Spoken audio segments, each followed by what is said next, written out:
Hi everyone, I'm Yashvir, and welcome to our audio channel, The Bro Code. So what's this channel about? The name suggests it's about your typical bro code, rules followed by guys, right? But this runs deeper than that. I guess we wanted to discuss how we have grown through life, and how various situations have shaped us. By the means of the podcast on this channel, we hope to say something meaningful and impactful that perhaps you can use in yours. So please join us in this inspiring journey. We hope it helps you in some way.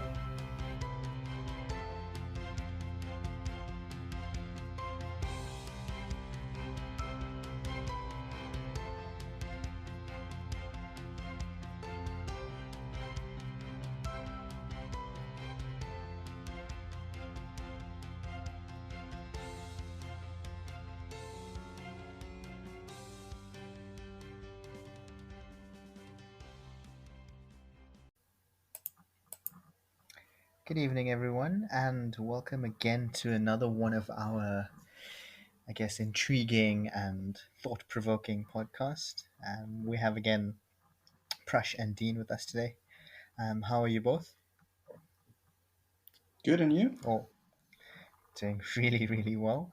So yesterday South Africa just went to the polls again, Yep. for a new round of voting.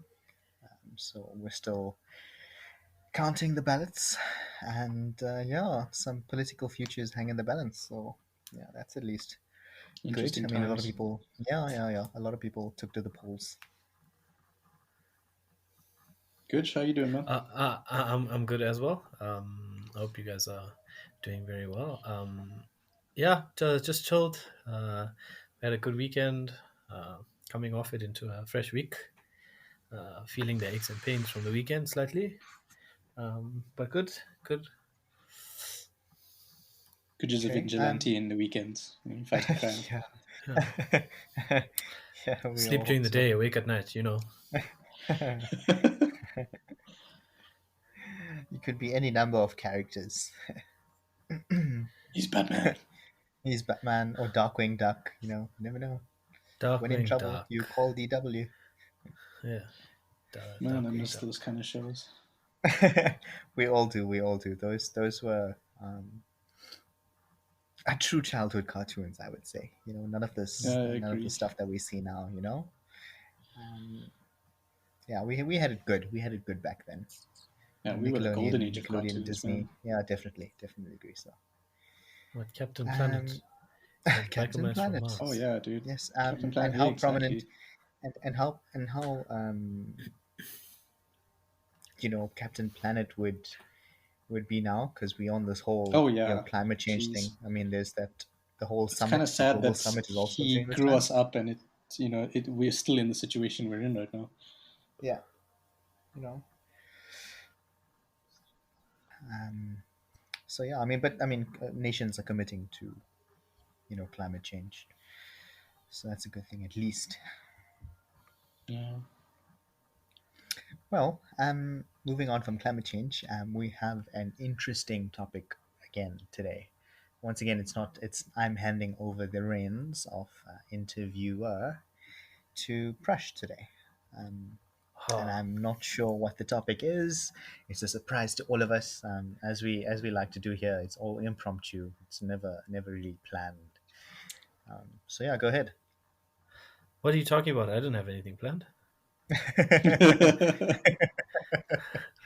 This is I news guess to me. we just talk nonsense for the next, I don't know, half an hour to Oh, two well, hours. we have like 45. Yeah, 45 minutes. Yeah, Yeah. nonsense. Go for Quick. it. That's Go a for it. that's a quick one. Or I can just whip up a shoot the topic very breeze. quickly. Yeah, Really shoot the quickly, right? breeze. Go If for you it. hear some typing, it's good just typing, what do I ask on a Yeah. podcast? What is good topic? What is good topic? Yeah, so I wanted to do a podcast on like the duality of people, right? And like the because every person has like this duality within them, right? They have this this naturally ambitious, forward moving, slightly aggressive side, and they also have this calm, helpful, kind self side. So there's a soft side and a hard side, And there's all dualities within people. Sometimes you like something, sometimes you don't like it, as you grow older, sometimes things change, sometimes you learn a bit more about yourself, and then the things you liked before you didn't like before and stuff like that. So the thing for me is, it is always looking at the light and the dark side of the person, right?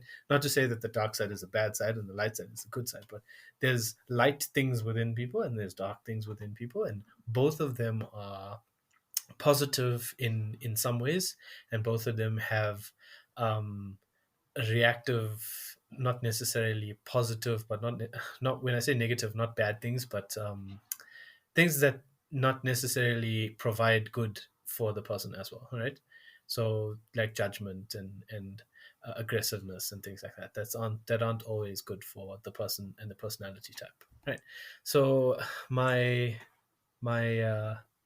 topic and the idea of discussion was around that today. So the first thing I wanted to do was actually bring about the question of like, what makes up a person, right?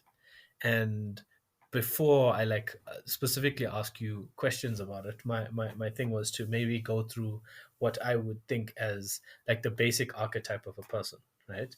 Which I like to use the four major Jungian archetypes, which is covered by four things: the persona, the animus or the anima, the shadow, and the self, right? So under those four headings or those four types, you have the persona, which is essentially the mask, right? Or the mask that people see. Like I think last time we were talking about, the three masks that people have, but Mm-hmm. under that three masks we have the persona. So a person naturally projects a persona towards other people, right? So Mm-hmm. if I was in a social situation or one-on-one, I would project a persona to other people around me so that they would be able to see something of me, right? And that's the person that they know, and that's the person, he acts that way, and he will react that way in a specific situation, etc., etc., right? Then there's the animus or the anima. So we talk about animus, where we talk about the feminine or the masculine within a person, right? So that's their feminine side or masculine side. Now every person has a feminine side and a masculine side, right? Whether they choose to ignore it or accept it, that's up to them. But every person has that duality within themselves. Yeah. And a well balanced I consider a well balanced person is a person that accepts both sides. Not necessarily saying one is equal or the other is equal, or one is greater and one is smaller, but the fact that they accept both and they learn how to use both, right? Yeah. Because they have different personality traits and type traits within them, right? And then there's the shadow, right? So the dark side of the psyche, not the evil side, because we're not looking at good and evil here, but more the side that consists of memories, ideas, emotions, weaknesses, desires, and instincts, things like that, right? Mm-hmm. So it represents the wildness within a person, or the chaos of the unknown, that sort of thing within a person. So sometimes even people don't know why they do things, right? Yeah. That stems from the shadow within themselves, you know that wild side. Every person has a wild side. You know how you watch those movies and then some depressed person has to go and release their wild side, and then the movie takes a turn, you know Mm-hmm. and then they go on this road trip. It's always a road trip somehow, Yeah. or some plane trip to some island or whatever, right? Okay, and then there's the last thing, which is the self, right? So I see those as the four elements within a person, right? Now the self is the conscious and the unconscious, right? And in the individuation of the self actuation. So it's the individuality of the person. So the person, how they view themselves, how they see themselves within themselves, right? So we talk about the four parts of a person, right? And I see it as the four parts of a person. But do you have any other underlying ideas, or is this something new to you, or have you always understood personality types that way? And maybe if you have something to add to that specifically, or do something that you don't agree with that would be there for other people to understand the personality types, would obviously be a question that I would ask, because it's nice for me to view things from other people's perspective as well. Mm-hmm. So I do agree that I think we've touched on this in the past, that people will often display different versions of themselves, either based on environment and people that are actually present, right? Yeah. You will obviously show certain portions of yourself or expose the depths of your true self to only a certain group of people and a certain bunch of people and things like that. Mm. That's true. However, I always had a thought that if you are a completely, balanced person, or if you know yourself really, really well, um, there wouldn't be a need to have these different personas or these different personality types. Mm. As you just clearly explained to us right now. Mm. So my view is that if you do have these projections, it's more a reflection of kind of what you want to be in those scenarios, and it's an area where Okay. then you need to ask yourself, okay, if I am presenting my persona in this way, in this environment, why am I doing that? um, as I said, it leads down to my point that I'm trying to make, is that if you're a balanced person, you shouldn't have different versions of yourself that you're displaying, um, to others and things like that. So that's my take on Mm. it. I know it's not always possible, and it's not Mm. always easy to do that, but I think it's just you have to kind of work out what your true self is and then be that in every situation Mm. that you can try So and be. I want to touch on that actually because I like the concept, but I also have a question because there's certain situations where you don't always want to show yourself, Yeah. you know, and that for me speaks a little bit to the dark side of a personality. Not to say that it's a bad side, but should you always show the full side of yourself in every situation? I don't think so, because I mean, you might leave yourself open to someone taking advantage of you, or being manipulative, or I mean, there's I have a lot of I have a lot of boundaries, and I don't know, maybe that's prefaced with trust issues, where Mm. I trust very few people. I have like common trust which I give, but that people I commonly trust in inverted commas are not people that see the as much of my personality as my close circle would, for example. Mm. The other thing is that, like, if I look at people from work, and how they might know me, they wouldn't know me as maybe the two of you would know me, because work is, I present an altogether a lot more serious persona there. It's a lot more focused. It's a lot more transactional. It's about, I go in. These are the things I need to do. I'm not here to joke around. I will joke around, but I'm not going to be as jovial as I would in a social setting, for example. So the people at work don't really see um, the humor that I have or any of that kind of stuff. It's a lot more, focused on what needs to happen in a workspace. Okay, so it's like different settings, you show different sides of yourself. Yeah, Um, okay, and do you sort of agree with that, Yash, or do you have the take of, because like I think you said you should always show your full self. Is that, does that mean does that mean with everybody or? I'm still of the view that you still need to show yourself to everyone, but every situation. Okay. So I mean, in the work environment, um, like Dean was describing, we're just honestly we're just dumbed down cardboard boxes where we have to do a particular something. Now, in that Mm-hmm. scenario, it's like Dean's job. He interacts with people all the time, so he has Mm-hmm. to. He's a very people's person as well in his particular job. So in my particular job, I'm not very involved with people. Yes, through meetings and things like that, but not as involved as Dean would be. So he has to have some sort of physical interaction and show some side of him, right? Um, Mm. and and then once again in a work setting, it's not um, there's no relationship there. Like with your colleagues is a work relationship, and it's not a deeper level relationship Mm. that we have, I guess, with friends and family and loved ones and things like that. Mm-hmm. So as Dean Of mentioned, course, yeah. 100% it's transactional. It's a give and take, and Okay. it's a work sort of thing. um, Mm. I'm still of the opinion that you need to show yourself who you truly are all the time. um, and so Dean mentioned something I think that's very important, is that sometimes you might leave yourself vulnerable or open to attack from others. um, but you need Mm, to, if you are at a level of self-awareness, then you won't leave that open. You're not going to leave for example, like I'm just going to use a very simple example. You're not going to leave like, I guess, a knife on the table and your chest exposed, for example.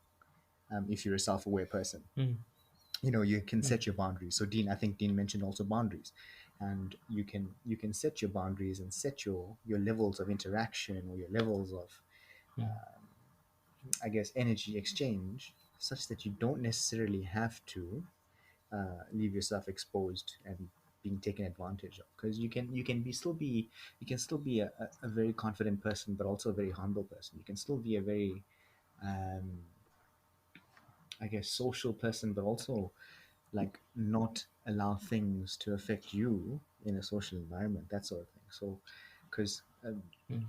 one form of attack is verbal attack, right? If people come at you verbally. Sure.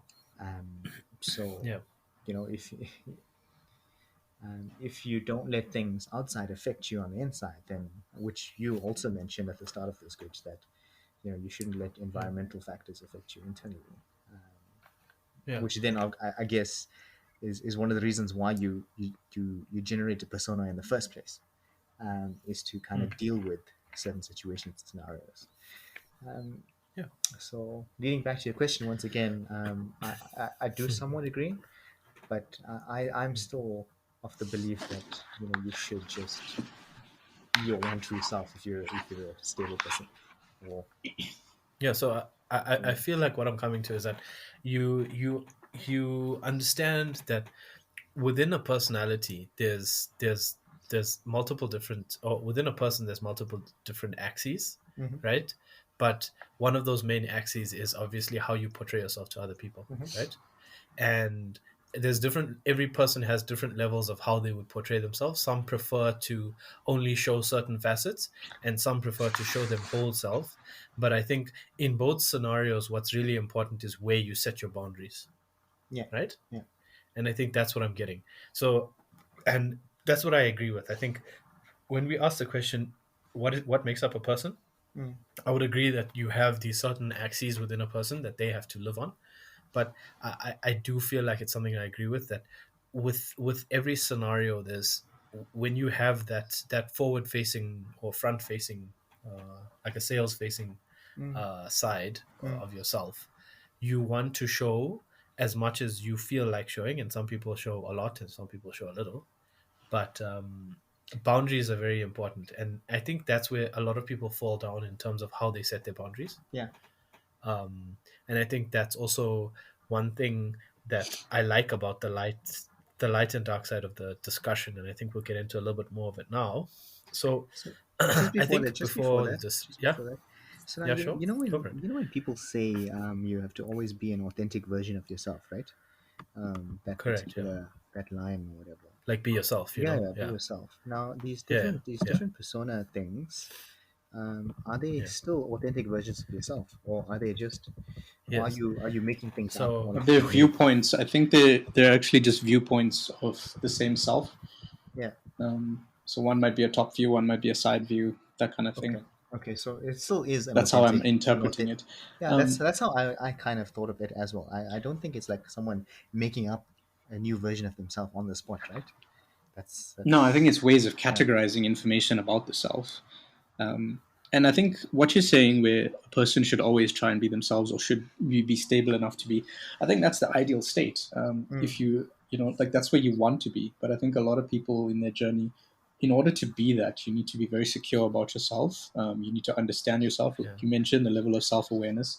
All of those things take time, and mm, sometimes your environment may not, you might have an abusive family member or something like that, so you can't necessarily be your complete self around this person, mm, because they may mm, use that to harm you, or to use that against you, or to push you into a particular space that you don't want to be in. So I'd mm, say, mm, as much as Yash is talking about trying to always be that version of yourself, like be the best, or not best, be the full version of yourself all the time. um, take that with a bit of care and responsibility. Like, understand your environment and understand where you are in your own journey. If you can't do it immediately, then work towards that, because that's where you want to be ultimately. But if you're not there yet, like I said, there's a certain security that you have to have before you can do that. There's got to be a foundation of understanding yourself. You have to be, confident in yourself. You have to have that self-awareness of, where do all of these things come from that make up me. Am I happy with all of them, so on and so forth. And then you can go ahead and, be yourself, because then even if you might be exposed previously, you're able to then, protect yourself, because there's a level of security. Yeah, I agree. So that to me, so I don't know if it was a question, but for me, I see it in a way as, so when you're talking about being yourself, right, and protecting yourself, that is what boundaries are, Yeah. right? For me. So if I understand it this way, the way I see it is when someone tells you to be yourself, or when you need to tell yourself to be yourself, the difference between you being yourself and you not being yourself is, are you comfortable with the situation as is, and you don't have to make up anything, right, about yourself? Where you have to go and actually be outside of your comfort zone, not in terms of am I comfortable doing this or not, but am I being truly myself, right? And you have to ask yourself that, and the answer is no, then you're not being yourself, right? Mm. But if it's I'm comfortable in who I am right now and I'm happy with who I am right now, that's you being yourself. People impacting you, and people impacting that comfortable self of yours, in inverted commas, right? That is them impacting you. It's not necessarily that they're impacting yourself, it's they are overstepping on the boundaries that you've created, or the boundaries that you know to be there, that you haven't set with them, right? So when somebody is impacting you, whether it's abusive verbally, right, they are stepping over a boundary. And what you need to do as a person is realize that they are stepping over that boundary, whether you've said it with them or not. Because remember, sometimes people don't know what the boundaries are. You Mm. may make a new friend, but they may be jokefully insulting to you, right? Or like, that was such a dumbass move or something, and then you'll be like, but that actually hurt me, right? You need to Yeah. set that boundary with that person, right? So that is, and I'm using a very mild case because obviously that's an example, but obviously sometimes people like you'll get a boss who just swears like all the time and then swears at you, even though he doesn't see it as a problem, right? But you see it as a problem. You need to set that boundary so that, because remember that you can only ever be yourself within your space, Yeah. right? You can't expect people to, and people can't expect you to be comfortable in their space, right? You can only ever be yourself and be authentic within your own space. Nobody can view what's authentic you and what's not authentic you, because authentic you can change at any time Mm-hmm. because you can choose it, right? Mm. So, and that's facade based or not facade based. You can choose to change tomorrow whether you like ice cream or not, and that's authentic you choosing that decision. But as long as your boundary is set with somebody else, they must obey that boundary. Whether the boundary changes or not, they must accept it, right? So that is, I think, also an important one. When someone says be yourself in all scenarios, you can very well be yourself in every scenario under every condition, as long as you've set the correct boundaries with the people that you are going to be dealing with, and they have to honor those boundaries. If they don't, then you need to set a hard boundary with that person. And that, I think, is from, as Yash says, an awareness point of view, because, and as you say, it's so important to understand that it takes time to develop that strength, right?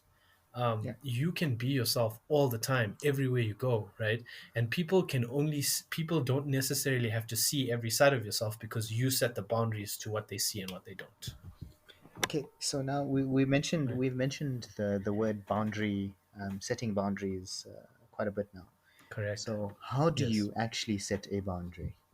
Like, what does it entail? Okay, And let's use a real um, I'll situation. give you a Yeah, perfect yeah, example. go for it. I'll give you a perfect example, right? Say, for example, you're at work, right? And there's somebody that you talk to like on an average basis, right?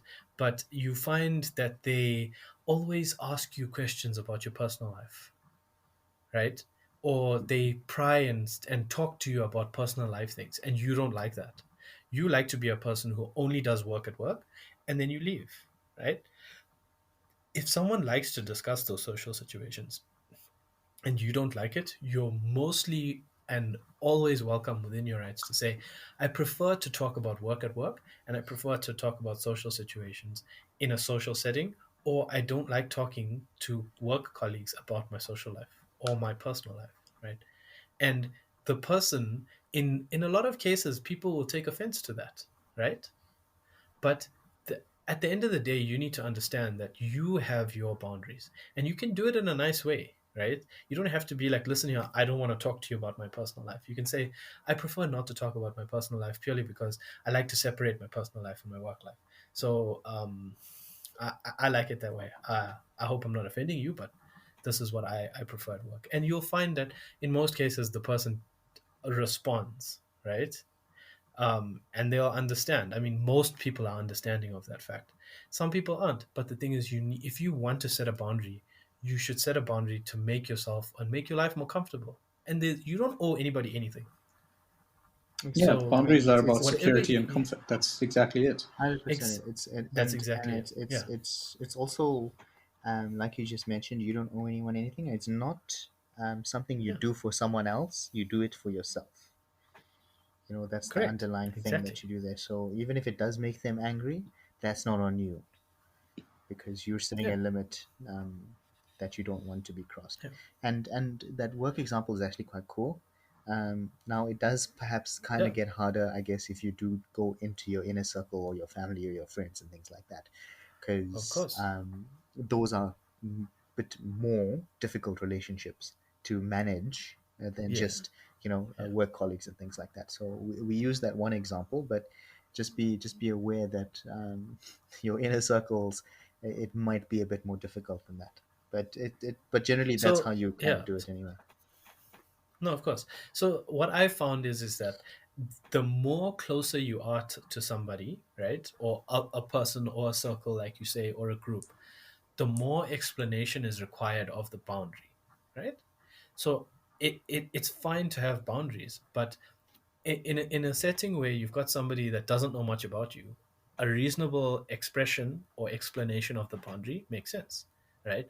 But where you find people that have a very much emotional attachment to you, explanation of the boundary and getting them to understand why you have need this boundary, right, and how it protects you, actually gains favor in them.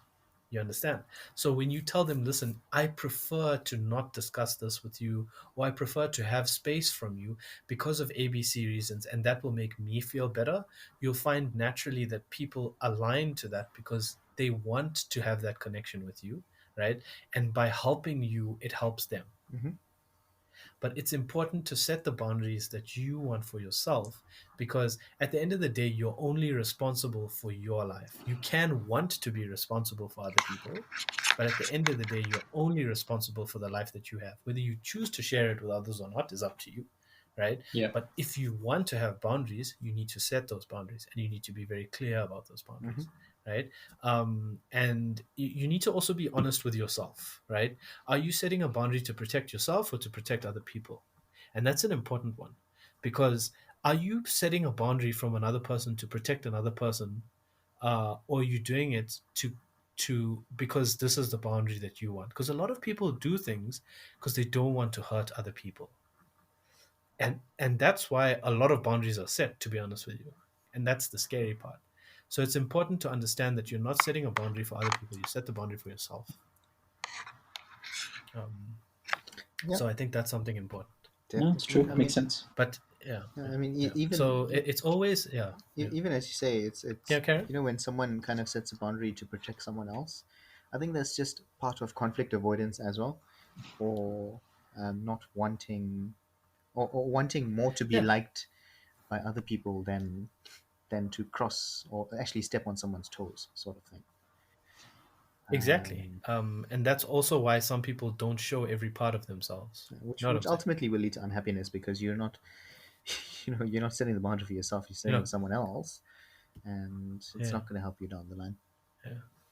Yeah, you'll find 90% of the cases is people aren't showing their full selves because one, they fear lack of acceptance from other people Yeah. of all the things that they are, but also they don't want to scare off people or upset other people by showing every facet of themselves, right? So if you told people, say for example, you were friends with everybody that liked Nickelback, and you just like you don't really like Nickelback, but you have to endure it, You like Nickelback? because the rest of the time you find with them is fun. I love Nickelback, So do okay, I. um, but Photograph made me cry but so you much. get I was about to say, I was about to sing the lyrics of Photograph. I swear to you right now. Look at this yeah, photograph. Okay, Don't do sorry, it. okay. my bad. Right. So no, it's fine. That's the problem. People set boundaries not for themselves, but for other people. And Yeah, not only boundaries, but people show parts of themselves not because, or don't show parts of themselves, not because they don't want to be. It's because they don't want to either be seen or they don't want to upset other people, and that's not why. And that's why I think yes, you advocate for always being your full self, but but there's two sides to it. So you can always be your full self, but you don't, or you can set boundaries so that other people don't see certain sides of yourself. So setting a boundary is, I don't talk about my personal life. Automatically you only show your work side to people, right? But you're still yourself the whole time. yeah, But I mean, a boundary which I innately which I will Yeah, prevent people from seeing certain sides of you. exactly, That's the exactly. innate nature Yeah, of a boundary. yeah. yeah. And then wherever you are is a comfortable space, right? um so that's one thing I think about of is one aspect of the person itself, right, or the Hmm. personality itself, because there's also things like the shadow and the things that, because we were just talking about how you portray yourself to other people, right, and the Yeah. boundaries that you're setting, but what about the feminine and masculinity of a person, right? Hmm. So that's delving into what are their likes, what are their dislikes, what are their activities, what are their reactions, what are their traits. Then there's How do you guys the define the actual masculine self. and the feminine? I mean, how do you have? Because I think that's something that a lot of people have heard that phrase. It's 2021. They've heard those, the masculine and the feminine within you. They've heard it a bunch of times. But how do you understand it and define it? You want to go for it, Josh? Yeah. Okay. So I mean, so I'm going to start from biological, right? We are made up of Yeah, man and female, right? First and foremost, we're made up of a split of our Mom and mom's dad. genes and our dad's genes, right? That's where it comes from. And I don't. So, I mean, that's from biological, and I don't see it as um, there'll be a more masculine energy from the male persona and a feminine energy from a female persona. When I'm looking at emotions, it can come from both sides, right? Like the masculine can have more emotion and the feminine can have more, I guess, strong features. So what I'm trying to get at is that each gender role doesn't necessarily have to align with that particular masculinity and femininity sort of thing. Um, I'm being gender agnostic here because I don't really want to tie it down to that. But how I identify it is on an emotional level. I'm just going to bring it down to that. Um, One is purely more in touch with my inner self, and one is more in tune with um, dealing with the, I would say, hardships. So one is a bit more strong in a sense, and one is a bit more emotional in nature. So that's I don't know if I've made any sense there. I was rambling on a bit, but that's how I define it. Like, well, that's how I separate it. One is a bit more hard in nature, and one is a bit more in tune in nature. I get what you're saying. Sorry, yeah. Gage. So I do get what you're saying, but I feel no, no, like it's fine. you Or like maybe people I'm might end up. confusing the issue here. Well, I think people will get confused. I mean, you have an understanding of it because you've spent time with yourself, right? But people might get confused because, um, like, what Yash is not saying is that he's not saying that one is stronger than the other one, or one is strong and one isn't. One is strong and one is sensitive. Um, Yeah. the divine masculine and the divine feminine have innate strength, but in different forms. Um, But I mean, good, And go for it. and Yeah. so there's no, like you just said now, there's no dominant nature to me, in that sense. There's no one pulling the other down or one pulling the other up, because my life has become a bit of a balance now, where I'm not an imbalanced person anymore. Mm. So Yeah. I don't identify um, as either or, masculine or feminine energy. They're both in They're at tandem, harmony. Yeah. yeah, in my life right now. Um, I think that's whereas because where you've Guja's left space and you've allowed them both to come into your life. You've grow, embraced them. yeah, Yeah. yeah. You haven't tried to you know shy away from either one. it kind of leads to what Guj was saying, or Guj was explaining earlier on, where he said there was, like, I guess, a bit of a dark side. um, but I mean, a dark side is also inherently um, subjective. Yes, I agree. We kind of make light and dark, right? But I'm just going to relate it Mm. to where, in a dark side, a particular energy is more dominant than the other one, whichever one it is, whichever internal energy is more dominant than the other. Good. How do you define the masculine and feminine? So I see it as every person has it. For me, it's like the concept of a bit of yin and yang, right? Mm-hmm. Every person has a masculine side and every person has a feminine side within it, right? So there's a lot of people that have like specified specific traits to masculinity and specified specific traits to femininity, right? So they'd be like ambition and uh, like that sort of hunter mentality, that would be linked to like masculinity. You're forward, you're aggressive, your testosterone type Yeah, I think that's people traits, misunderstanding it, right? to be perfectly honest. Right. But there's also people that say that it's more of a thing of they it's like accessing different personality traits uh, of yourself that are how would I say classed based on the actions that are being done. You know, Yeah. if that makes sense. So, um, femininity is sometimes seen to be nurturing and more aware and kindness, and so it's like a thing of uh I don't want to put it cast on gender roles because that's how Yeah, it's viewed. I know, Do you I want know. me? For That's me, that's Do you it's also guys what I want me was to more. give stuck you? in. I Do you mean, I guys would. want me to give you the best metaphor I've heard of this thus far in my Okay. 34 years Okay, of go for it. existence? I can't for the Mhm. life of me find where I came across this, but it is hands down the best explanation I've had, and I've understood it as this going forward. But Okay, masculine go. and Yeah, go feminine for it. are, the way it was explained was that it's the land and the sea, right? Your divine feminine is like the ocean, and divine masculine is like the land. The ocean is a creative force. I mean, if you think about it, most of the oxygen on the planet comes from the ocean. Life came from the sea. The ocean is unchanged. It's constantly changing. It's immensely powerful in that it can completely shape the landscape if the landscape is not able to hold up against it.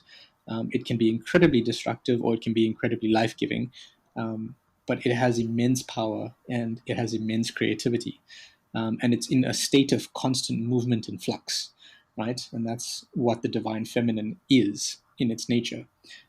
Whereas the land, it is fixed, it is resolute, firm. It is something for the divine masculine and the divine feminine. They exist. They're meant to be something that bounces off one another, that helps each other. If they exist in perfect harmony, the land will shift just enough for the sea to shape it to paradise. Whereas if the masculine takes over too much, then you end up with like a cliff face, and the feminine is right at the bottom and cannot be reached. Or if the divine masculine is not respected and the divine feminine is in charge too much, then it would completely wash over the landscape and engulf it. So the land itself is something that feeds into the sea, and the sea gives it back.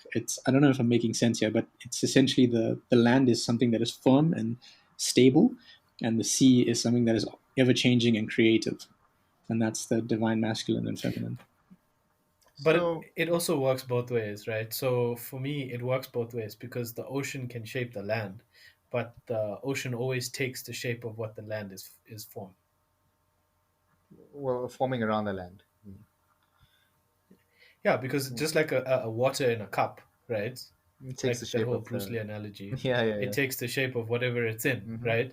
But also it can shape the land, but the land will always shape it.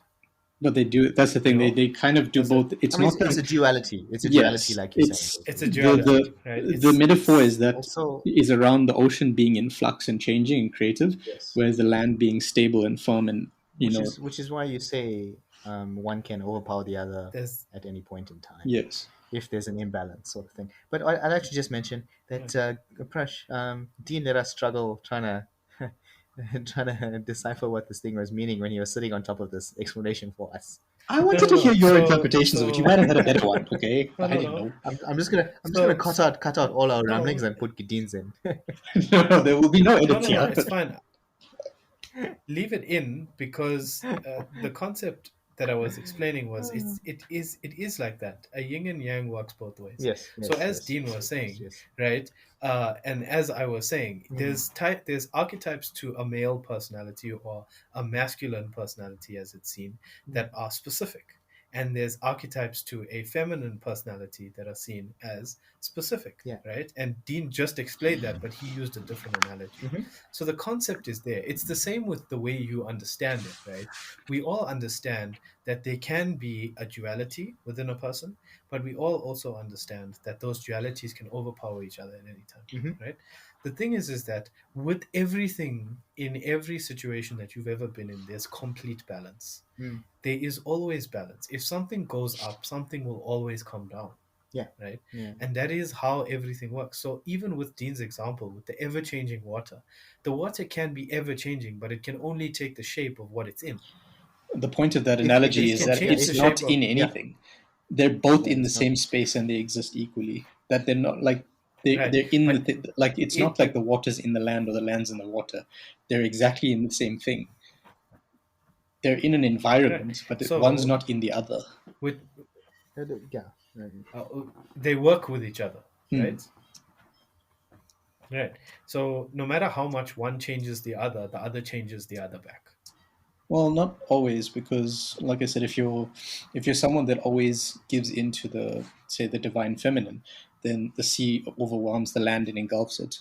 Think of a tsunami in that sense; it'll just wreck everything in its path, and there'll be nothing of the land left. It'll just be dead and barren. It won't provide anything. Yeah. But if you're displacing all that water in one place, some place doesn't have water. Okay, where you're thinking of it in the in an actual geographical sense. Well, Right. physical But geographic if you Yeah, sense. in think a about physical it, if sense. you There we think go. about it, no, right. So if we relate that back to personality type, if you let the divine feminine over engulf your person, right, the divine masculinity in some way is being repressed. Yes, Yeah, yeah, but yeah, that's sure, Right. kind of sure. what the So metaphor if of you engulf smashing the land to pieces, right? exactly, Yeah. exactly. So in some way you're not being your true self and you're repressing some side of yourself. Yes. Unknowingly, Right. yes, So there perhaps. must be a balance and there must be a yin and yang. And you asking that question has also asked the same one of the questions that I've had, which was why or do you think there is a duality within people and why do you think there's a Okay, just duality, just right? before we So get to you've that sort one, of I just want to like Mhm. there's one no more no thing that your question sort of attended to it in some way, oh, right? okay, but there is something that I do want to Yeah, address with this whole masculine and feminine, right? And I think it's Yeah. important for people. sure. And this hit me like a Go freight for it. train when I heard it. But it's around the concept of toxic masculinity, right? When it manifests in a man, Okay. the reality is that it's actually not toxic masculinity; it's suppressed divine feminine trying to manifest. Does that Okay. make sense? It does. Yeah, yeah, Because I that mean makes that sense. rage Yeah. and anger that comes with it, um, that rage and anger that comes with it is like the destructive power of the sea. Yes. So So it's not do you actually want to explain masculine. that in terms It's of not masculine at all. It's not yeah, toxic because masculinity. It's what happens when a man represses his divine feminine and doesn't allow her the space or respect that she deserves to manifest within him. So that suppression builds up to a head, and it's perceived in the world as toxic masculinity, but it's actually the divine feminine trying to make her way out and like own a little bit of space. That is very Okay, destructive in that's nature. the yeah. Do you want to use an example so people can understand it? Because I mean, we understand what you're saying, but So obviously, if you look at hyper aggressive males, right? Like when a man gets confronted yes, about yeah, something and he doesn't know how to deal with that information, it's actually his mm, divine feminine not that he's suppressing. So he's not allowing for the change, and then the aggression and the rage mm, comes out, and he becomes aggressive to people, either physically or verbally, and starts tearing people down. That's essentially the C in him raging mm, and mm, wiping out the landscape because his divine mm, masculine mm, wasn't able to then be strong enough to facilitate change or to allow for change. And then the divine feminine was mm. being suppressed and just kind of, no, I won't have it, and flattened everything in its path. No, look, I think that's a really good example. Thanks. Um, thanks for bringing up that point. Dude, it I hit like a liked bus that when I heard it. I example was of. like, oh my damn, Yeah, no, I'm sure. I'm life was a sure. lie. No, but it makes a lot of sense. It makes a lot of sense, right? And your analogy works very well with it. So I think that's a very nice one. Okay, cool. So now that we understand some parts of the person, there's another part of the personality that I wanted to discuss specifically, and I think we've covered it in quite a few talks. You know, the self, Hmm. um, and there's the other side of the self, which is the shadow as well, right? So the shadow speaks specifically to. I don't know how to put this, but Just blurt it out. I think I had a nice analogy. I blurt stuff out all the time. Just yeah. So it's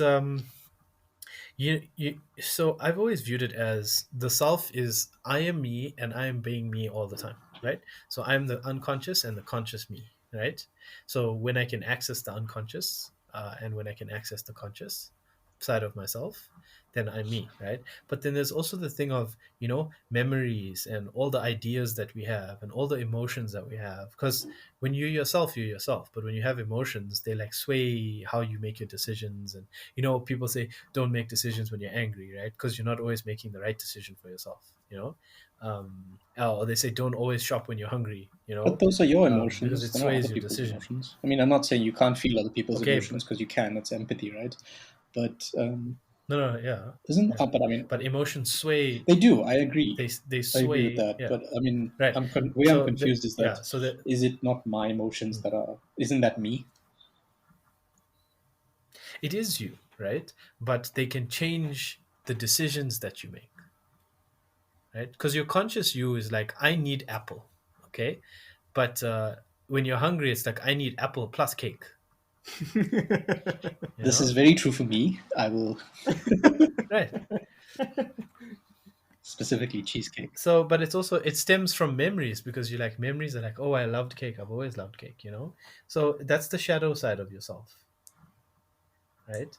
And I wanted to delve a little bit into the shadow side of yourself because it's always linked to things like emotion and stuff like that, right?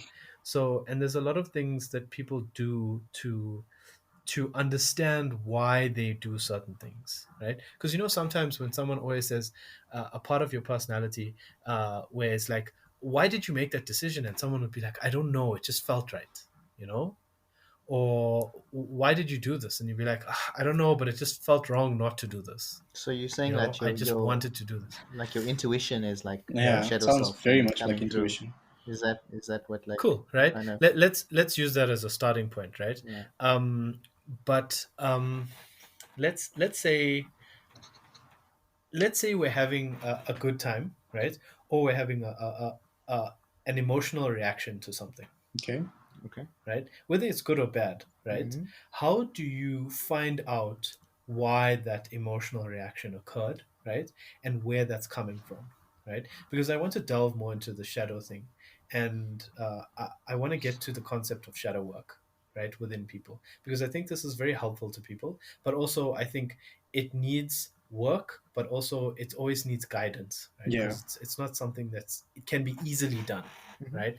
But the shadow side of the self and the shadow of within the person, right, is something that people need to look at to help themselves become more. assistive to themselves, right? Because people that aren't naturally introspective always have sometimes struggles with why did I do this, or why am I so stupid sometimes, or why do I make this decision, or why does this affect me? But it also works in both ways. Like sometimes they don't understand why they love something so much, right? Yeah. Like a kid who loves gaming, why do you love gaming so much? Or a kid who loves eating, why do you like eating so much? Right? It doesn't necessarily boil down to a negative thing, but it's also it can be positive impacts, right? Why does some people love looking after other kids and doing like caretaker work and stuff like that? I mean, it comes from somewhere, right? And Does it? understanding that part about themselves is important, because then you can find your strengths as well, and you can work on your weaknesses. So it's something that I want to delve a little bit into. So Does it come my question from? would, yeah, I mean, your question is like, yeah, how do you know? Like your initial question is like, how do you know you're happy during these points? How do you know you'll like something? How do you figure out that base, right. right? Yeah, And so I'm yeah, I want to lead to that exactly, yeah, right? So for me, and I think you've discussed this before, Yash, you've said in a situation where where your emotions change very quickly, you learn to teach yourself how to snap in and out of it, yeah. right? Um, but delving into that to find out what the actual issues were, I think it's a nice way to teach people how to look introspectively and find out things about themselves. Hmm. So, from what I'm saying is that how is the best way that you would find to look within yourself, and key tips to find out how to find out where there's an issue or something that you want to find out about yourself that you don't quite understand.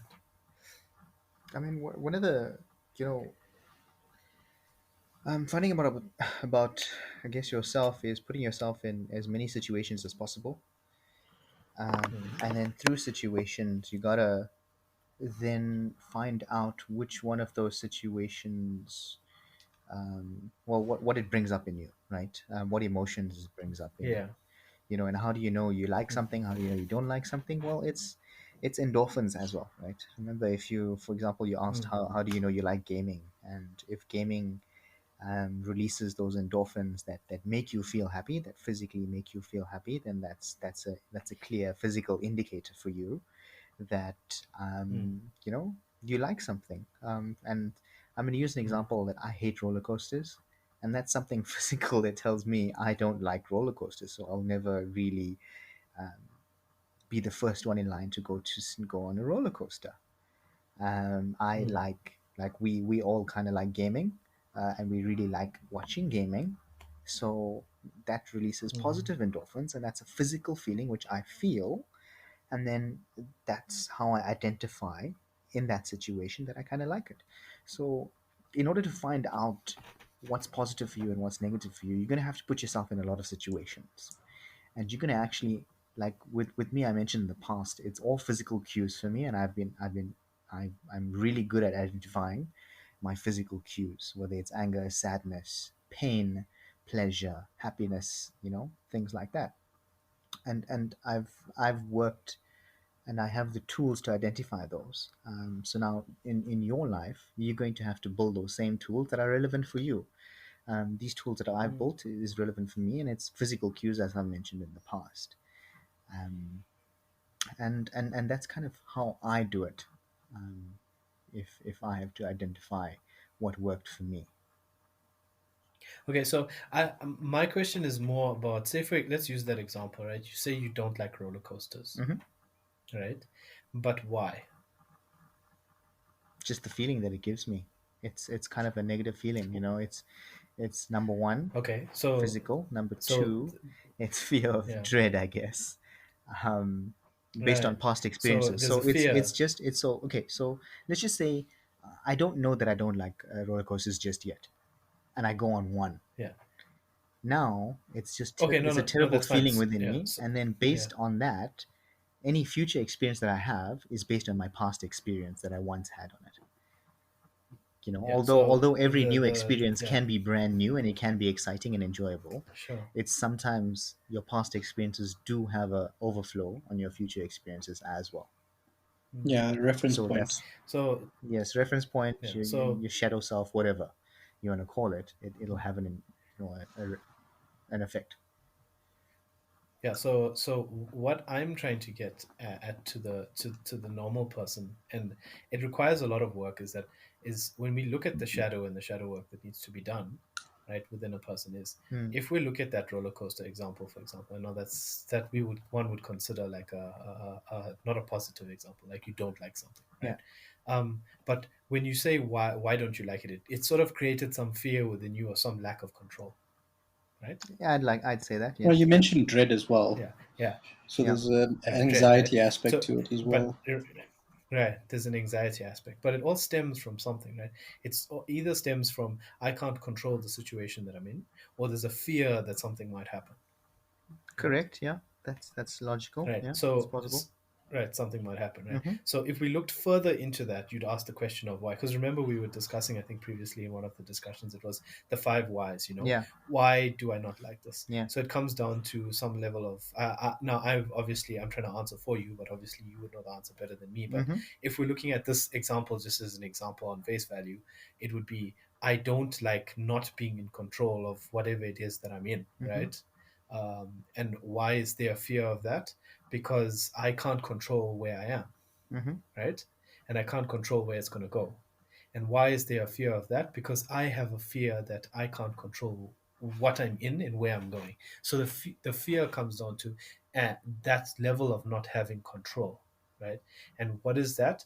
I can't do, or it doesn't allow me to do what I want to do at that given point, right? Mm-hmm. And it stems from that, right? And then you have to look further into that to find out psychologically what that's happening, right? And that is essentially part of the self that people would want to work on so that they can overcome those fears and then enjoy those aspects of their lives. I'm not saying that you have to go and do that so that you can enjoy roller coasters, but I find that when I do these things for myself, it allows me to release a lot of things within myself to enjoy all the experiences. Because I have, for example, I have a huge fear of heights, right?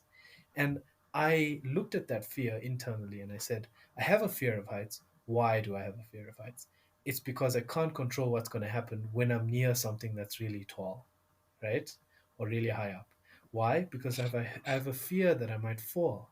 But what happens if I might fall? I might get injured, right? Or worse, right? But what happens if that happens, right? Oh, so be it. That's part of life, right? And it all stems down to an incident that happened when I was really small. I fell and I got hurt, right? And then I remember that fear every time. But when you work down to that incident, I now remember. And every time I look at, I'm standing on a really high building, I don't feel that fear so much because I've addressed the issue, right? Now we're talking about simple examples, right? There's other examples where people actually don't do certain things or avoid certain people because and those people that might not even be bad people, they just avoid those people because they've seen something that's happened similarly, but they haven't addressed the issue. So they're not allowing themselves to be comfortable in every scenario of their life, right? And that is something that I think it's necessary to ask those five whys, like you said, so that you get to a point where you can understand where your fears are and unlock those things so you can be more comfortable in who you are. Makes sense. Mm-hmm. I mean, it's Does that also, make sense? yes, it does, right? I mean, remember, the surface issue is always not the real thing. It's not going to be Correct. Right. your underlying, issue, problem, or whatever. Like for me, the first why is I feel queasy in my stomach, my tummy every Mm, single time, go on roller coaster. mm, That's one of the mm, reasons why I'll never go on a really roller coaster. But if you keep asking the whys, it's just like how you're saying, it's a control issue. Um, you mm, don't know what's going to happen, all of that jazz, right? So mm, I'm totally with you on that point. Um, mm, but mm. just remember as well that sometimes uncovering these things might be uncomfortable as well. It's a Yes, good yes, point. Because Very and good that's why point. when I started, I said that's why I said when I started, you may always need guidance for these Or things. support. and it's Not everybody can Support is look at also them. yes, important. Not everybody can. Yeah, yeah. Not everybody can look at these things when you themselves. first ask yourself People the that real are questions, okay, the yeah, real answers come out, and you And might not you be yeah. happy with the Sometimes the answers results. us. Sometimes answers are It's scary, okay to right? be in a puddle of tears as well. Let it out, let it go. Yep. But like you're just saying, I've it could be very uncomfortable as an experience. So just make sure you have your support mechanisms in place. If that's someone to or give your you a hug therapist or or your psychologist therapists. or Yeah, a whomever, professional is always a good idea. They do this Yeah. for a living, so Yeah. it's good for that. Friends, family, someone that Yes. makes you feel safe. Like if you whatever can provide that level of security for you to do the work, I would say, lean on that. Just not. I would agree. I think it's something within the shadow that everybody should look at as well, um, just to see if they want to understand why they react in certain situations, Shadows are And you massively can important, pick. why man. they want to react. I mean, you could pick. Mm, You could pick any one of those. Situations which mm, where you react badly, or react poorly. mm. I wouldn't say badly. Let's just say poorly, and try and figure it out. Um, Yeah, or even react positively. I mean, it's reacting in a way that's you feel is inconsistent to normally how you would react. If you don't understand why you react a certain way. But also, we should be careful to tell overthinkers this because sometimes they just go and overthink everything. Why did I react this way? Why did I do this? Why did I do that? So, yeah. Overthinking is not a Um, bad thing if but you cool. know how to use it. Yeah, exactly. So, when you learn how to look within yourself and understand all the things within yourself, then it helps you be more comfortable as a person, Yeah. right? Because the next time you react in a certain way, you'll understand, okay, this is why I'm uncomfortable because this is making me uncomfortable. And then you can you don't have to set a boundary for every single thing, but you can at least understand within yourself where you should set your boundaries, Mm. right? Um, and perhaps so, also it's yeah, as you're uncovering the whys, find out where was mhm. the one. Make sure one of the why questions are like when did this first start as well. A timeline, a Yes, yeah, reference, and a frame. Your state at that point as well could also help you correct. trying to figure it out. Yeah, it makes a big difference because it's like it's where the thing stemmed from, right? Where the problem or issue stemmed from. Yes. So it's always good to understand that Yeah. because it'll help you reframe the issue and label things, Mm-hmm. which is very helpful. Yeah. Labeling, I think, personally for me was always a helpful thing. So I wanted to touch a little bit on a concept that I was reading about in some papers and things like that, which is there's two triads within a person, and one is a light triad and a dark triad, right? And according to this paper that was written by a bunch of people, the positive, they say positive or a negative light triad has three elements to it, which is the faith in humanity, the humanism, and the Kantianism, right? So the faith in humanity is obviously a belief in the fundamental goodness of others, right? Valuing the dignity and the worth of each person is obviously humanism, right? And the treating of people as ends in themselves, right? Not as means to an end for is essential is what we would call Kantianism, right? And then the negative or the dark triad consists of narcissism, psychopathy, and Machiavellism. So, a sense of a narcissism is a sense of entitlement or self-importance. Psychopathy is obviously pervasive feelings of callousness and cynicism, right? And Machiavellism is deceit and strategic exploitation of others, right? So we have this light and dark triad within a person, right, or personality, right? And um, of those, do you think that it's necessary to have both, or do you think you should work on focusing on one side versus the other side? Focus on True. yourself, bro.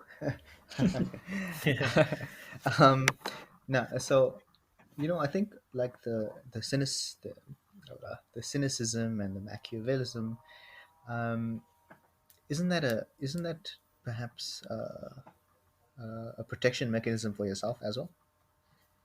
Isn't Sure, doesn't it maybe stem or yes. bore from or is born from trying to protect you? Because sometimes we feel threatened, we feel attacked, and Mm, we always counterattack. As one of our mm, mechanisms to do it instead of setting boundaries, which is the correct thing to do in situations like that. So that portion of the triad is a protection mechanism, as I see it, as a protection mechanism, right? We develop it mm, as a protection mechanism. It's not something I would want to foster because I see that as toxicity. It's, mm, mm, within myself, and it's not saying that um, that exists within me. I know it does. Um, so it's a portion that I think doesn't need to be fostered, doesn't need to be mm, um, fed. The other two, perhaps, yes, should kind of be should kind of be mm, raised up. So I'm definitely not going to mm, engage in the narcissistic portions and things like that. So definitely not. mm, I know it in some instances that triangle or that triad is a balance of each other, mm, but mm. I'm going to say that I'm not going to feed the bad portion. Okay. And Dean, do you have an opinion on Yeah, that? it reminds me of that Native American saying: "There's two wolves in each of us, um, the light and the dark wolf, Mm, and the one that you feed I is like the that one one. that gets bigger and more dominant." Mm-hmm, But what you're saying, those two mm, triads, um, this is something mm, that, again, when I heard this for the first time, it hit like a bus. But it's that mm, good people and bad people, you know, in the same situation, it all comes from exactly the same place. Light and dark comes from the same space, right? I'm just trying to figure out how to mm-hmm, articulate this. Good and evil, light and dark, good and bad, all that kind of stuff. It all comes from exactly the same space. What happens is if you take in an incident that happens, right? You can put two people in the exact same incident mm, where they were robbed, for example, right? They had someone come in and steal their mm-hmm, stuff. One person's instinct might be to go, okay, I'm going to now become a policeman because I never want this to ever happen to anyone ever again because I don't want anyone to feel what I felt. And then the other person's instinct would be, why did this happen to me? I'm a good person. There's nothing right with the world. And you know what? If someone can do it to me, then I'm going to do it to somebody else because that's how it's fair. One mm-hmm, person seeks to equate this to others, and the other seeks to eradicate it altogether. There's two natures, and it's mm, whichever one is more dominant in you, it will essentially guide how you're going to react to that situation. Um, and that's where it comes mm, from. It was something I saw on Pinterest. It was a meme, not a meme. It was one of those quote cards, and it said, "The kindest people are not born that way; they are forged that way." And it's the same with the darkest people. They are not born that way; they are forged that way, and it's based on how they interpreted that incident. It's basically, do I want others to feel how I feel, or do I want others to never feel what I had to feel? And that's what mm. essentially it goes that's where you branch out. It's not to say that you can never never go back from one to the other. It's more just a case of, do I want others to feel the way I do, or do I want others to never have to experience this bad experience? Okay, so we're looking at good experiences and how it shapes you, and then bad experiences and how it shapes you, right? And then, like Yash also said, there's certain elements within yourself that have negative um, aspects that you don't want to forward within yourself, and then you want to focus on all the positive aspects of yourself and forward those and build those strengths, right? I agree, So but what I'm essentially, trying to say, but I did it in a yeah. very So long roundabout way, is that if there's something negative about yourself, try and understand why it is that you're taking that route, why it is that's negative, mm, that negative thing is coming out. mm, So is it because you mm, want to now make others feel the way you did? And then understand, is that actually the best way forward? And then you might go, actually, you know what? Making others feel what I feel is kind of pointless. It's better for the world not to feel what I felt. Or someone might look at it completely the other way around and go, mm, well, if people don't feel what I feel, they're going to be uneducated, and they're not going to have the same level of awareness I feel. So it depends on your interpretations of these things. But mm, if you feel like there's something negative, don't mm, I 100% agree, don't feed it. But look at it, examine it. mm, So if it's sitting there in the shadow, cast a light on it and mm. understand it. Mm. So, so I like the concept of what both of you are saying, right? I feel like I want to merge the two a little bit and introduce another little concept Hmm. into this, right? Um, where you say you're learning from what has happened to you, learning about the negative and the positive aspects, right? And like Yash says, he wants to forward the positive side, right? But I want to reframe it a little bit in terms of light and dark, right? So when we say light, and I think we're looking at it as like a good side and a bad side, what I want to do is reframe it as the light side having some aspects that are good and strong, right? And the dark side also having some aspects that are good and strong. And I want to undertone some of both or some concepts that you've both said, right? Like Dean has said, look at what has happened, whether it's negative or positive, learn from it, and like Dean has said, use those to either teach somebody about why they will never ever have to have that problem again, right? Or like Yasha said, I want to focus on what is good within me and then drive that forward. But now I want to apply that to the dark side, right? Not understanding that the dark side may not necessarily be bad. So we've used words like narcissism, psychopathy, and Machiavellism. But if you look at those traits, right, some of those undertones can actually be used for positive aspects, right? Because if you look at what undertones those things like creativity, bravery, and leadership actually stem from those aspects. Sometimes a really good leader, right, has Machiavellian traits within them, right? Really, really good leaders, right?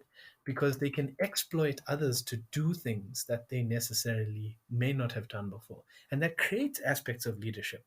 So understanding parts about your dark side and understanding parts about your good side and using them both to benefit you, you can actually improve. It's like running on all cylinders on both sides, right?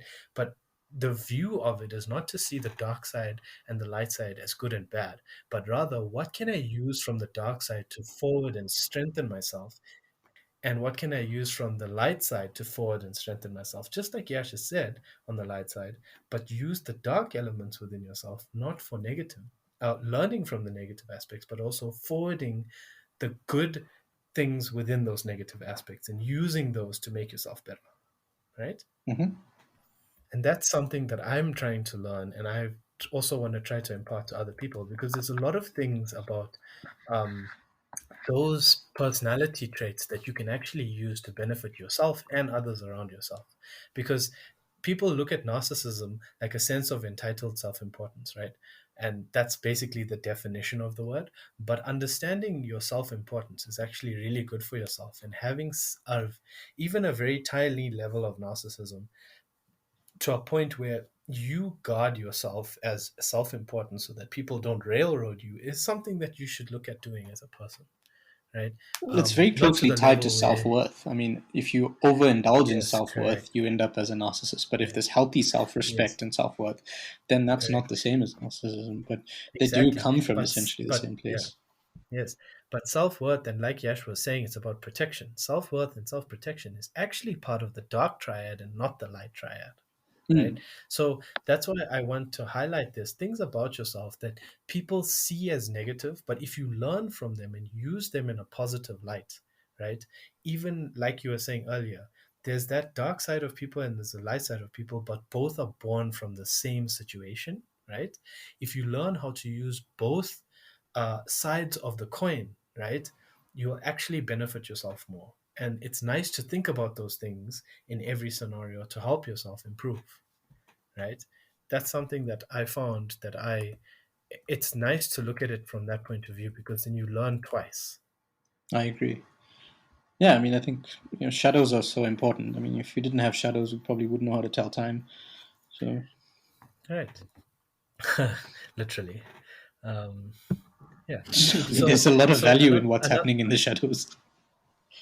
yes, yeah, no, exactly. And another question I wanted to ask you is, as a person, when you look at yourself, the main thing that's within yourself is, how do I ensure, or how can I get closer to being a more complete person from those aspects that you're looking at, right? that was something I wanted maybe your input on. If you're looking at the dark side, the light side, the feminine, the masculinity of yourself, the the facing, the self face that you show to other people, how do I work on being a more complete person, and how do I show myself towards the world? And that is something that I think people do struggle with quite a lot, and it was something that I wanted to maybe discuss even for a few minutes.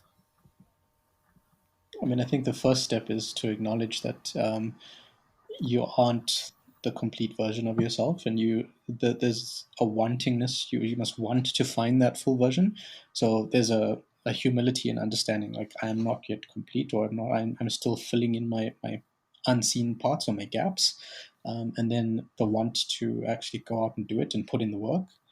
And then look, I don't know. There's maybe not a one size fits all answer to this, but one way to do it is Mm, just to spend time with yourself. Stop stop having other people fill your time and just spend time with yourself. I'm not saying go into complete isolation. That's not at all what I'm saying, but spend enough time with yourself so that you understand what it is that you like, understand why you do things. Where did you pick your habits up from? Um, are these likes and dislikes, or the way you react to situation, are they yours? Do they feel natural to you? Because if they don't feel natural, there's a good chance you picked it up from either someone in your social circle or a family member.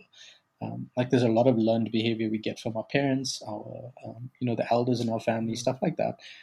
That was maybe mm, relevant to them back in the day when they needed coping mechanisms, but it's not so relevant now. And if you react to something and it feels foreign to you, it feels unlike you, but you do it, then maybe it's not you. Maybe you just pick that up from someone as a coping mechanism. So spend time with yourself, mm, spend enough time. Obviously, there must be balance to this as well. Don't, like I said, don't go and lock yourself in a cabin, for 6 months. But allocate time where you say, I'm just going to spend time and get to know yourself, like how you would get to know a friend or a partner or someone. Just get to know yourself. Like go do stuff, see if you like it, see if you don't. Spend time, try and meditate. Meditation does a lot of work. But that's kind of the easiest way I found is just spending time with yourself. mm. Yes. Okay. So we've kind of touched on quite a few ideas, I guess, already in this past hour, where we had, for example, Chris just mentioned two sides of a coin, the triads, where Dean mentioned the sea and the land, um, and it's about understanding these different analogies and how they apply to you as well. So Crush mentioned as well something I think which is quite important as well, is using the light and the dark for your forward movement, and what best mix of those two things can get you to your next level, or that next Mm, step, or that next inch, or whatever. And Dean put it quite clearly just now as well, exploring yourself and all your facets in as many ways as possible. Um, emotionally, physically, and mentally. Challenging yourself on a consistent basis, um, to get to your next level. Um, and so one of the, I think, a suggestion from my side is, I guess, identify with a particular analogy, and stuff you can kind of start there, um, and then explore that analogy and see how it applies to you internally. And I know we've mentioned in previous podcasts exactly how, for example, I've set my life in a very structured mm, kind of way. You could set up structures for yourself, but leading back to what Dean just said as well, you'll only know if you spend time with yourself, mm. as one. I like that concept of spending time with yourself, because I mean, you see a lot of memes of you. The best way to become the right person is the best way to be with the right person is to become the right person, right? And there's a lot of work on yourself, like you were saying earlier. Focus on yourself, bro. Um, so I really like that concept of ha spending time with yourself and learning about yourself, putting yourself into situations that maybe put you out of your bounds, just to learn about what you like and what you don't like, and how you can represent all of these things and show yourself to the world. Because remember, all of this at the end of the day comes down to, what is my personality type? What are the things that I like, right? And how can I show myself and be my best self towards the rest of the world, because essentially everything is mirrored back to you, right?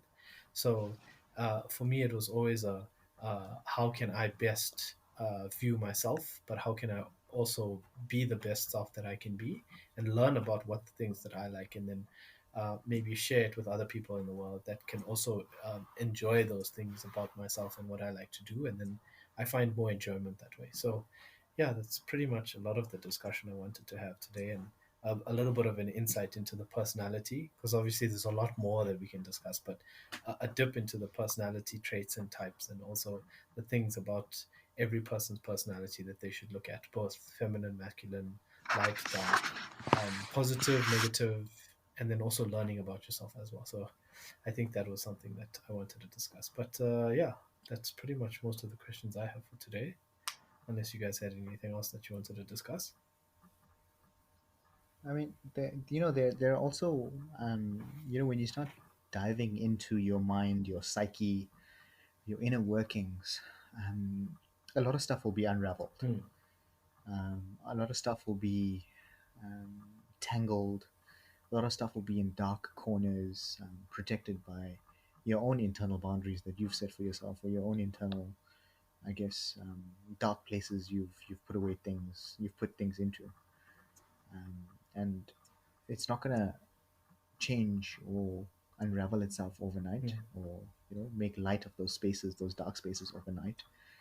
Um, you're going to ask yourself some incredibly hard questions, and you're going to ask yourself, and you're going to find yourself in incredibly dark places as well once you dive into yourself, and dive into your psyche, and dive into your mind even.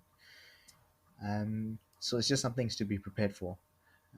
I know we've mentioned getting support and things like that, but your mind is very powerful, and it holds some incredible secrets about your true self. Hmm. So I don't mean to sound, to scare you off from doing it. You just need to be cognizant of the journey that it's going to lead you down to. Yes, I think that is very important. Sometimes it's always nice to have somebody that's a little bit more knowledgeable or has experience with it to maybe assist, because you can't always answer all the questions yourself, right? No, you need a No, soundboard a lot Yeah, of the time. you don't. yeah. Yeah. Um, So whilst we mentioned, getting in tune with yourself doesn't necessarily mean, and spending time with yourself doesn't necessarily mean isolating yourself hmm. at all from anyone. That's not what we meant. We meant, so Dean mentioned, you know I guess, cut out all things, or cut out all access to you. Doesn't mean you need to cut out access to other people. That's not what we meant as well. We human beings, we like interactions, so it's not something We are social we're creatures. trying to propose here. Yes, yes, yes. So it's it's about learning about yourself, but um, getting the tools to do Hmm. that. Yeah, I mean, Yeah, you could it's learn like a lot dating about your, yourself. yeah, you could learn a lot about yourself by putting yourself in some social situations as well. That's true. Um, It's very true. yeah. Hmm. But go Okay. into it with a conscious intent of understanding how am I going to react in these Yeah. situations. Oh yeah, just watching Um, how you Hmm. react in those situations and yeah, maybe like just thinking be about it conscious later. of it. Yeah. Yeah. Yeah. But I mean, as Yash talked about, there being, just taking the appropriate amount of care in this, because it's not something to just do willy nilly. And he's 100% right. There should be a great deal of care taken in this process. But it's also something that you should approach with not trepidation, but excitement, because, whether you look at the duality as light and dark, masculine or feminine, the idea of the duality and, like understanding both. It's like you have a V8 engine, but you're only running on four cylinders. Imagine your output when all Hmm. eight are firing. You will slap the world. It'll be amazing. Hmm. So Yeah, just like it's a good space to be in, to know that there's still more left for you, and there's more for everyone. Like hmm. there's still, I mean, each of us are growing every single day, and we're making an effort to understand the light and dark. And I mean, if you haven't even bothered to do this, and you look at your output, think about how much you can achieve when all eight cylinders are firing. It's a good space to be. Hmm. Yeah, and I think that's also something I want people to learn about, because the more you understand about yourself and the more you can learn about yourself, the less boundaries you need to set, but also the less limitations you have, Mm. you know? Yeah. So dipping into the negative side of things that you've never really liked before allows you to unlock things about yourself that you could learn and then develop as strengths later. Yeah. Mm. So I definitely agree with that one. Yeah. So guys, I think for this topic, I think I've covered most of what I wanted to cover. Did you guys have any other questions? Not from my side. I mean, I really enjoyed the topic. Mm-hmm. Yeah, me too as well. It was quite, I guess, at the beginning when I said thought provoking podcast or thought provoking, I wasn't prepared for how thought provoking this one was going to be. And how challenging this one was going to be because, um, it asks some real questions and questions that aren't quick surface answers, if that makes sense, right? It's not. Um, yes or no and things like that. It requires a lot more intricacies. There are a lot more intricacies That's to Yes, why it. it's so definitely. fun. That's why we enjoyed it. Yes, Well, exactly, remember, it's not exactly. always fun for everyone, right? But I think in the right setting, if the person can have, maybe some people need help with it. Some people can naturally think themselves through any situation, given enough time. I think it's good that people learn about themselves and look within themselves and learn about the different parts of themselves. Because um, if you don't understand yourself, how will you understand the people around you better? Yep, um, and 100% how agree. that can also help you ease complications around you. So things where you're having troubling relationships, maybe it'll help you solve some certain things, right? So learning more about yourself will benefit you in a lot of ways, and I think that's something that's very important that people should do. Yep. Yeah. All right, boys. Thanks for that one. Mm, Yeah, no, it and is I great, think I'll dude. It hand was back to great. Yash Did enjoy it. because I'm done training people for the day. Did you say training? That's cool with me. Draining people for the day. Training Oh, people. I heard training. Lol. Could be interpreted as either one, actually. To you listeners, thank you so much for listening in to our rambles at times, and we hope you gain some value that you can use in your life. So, this is your bro code signing off. Have a powerful day. Until next time, cheers.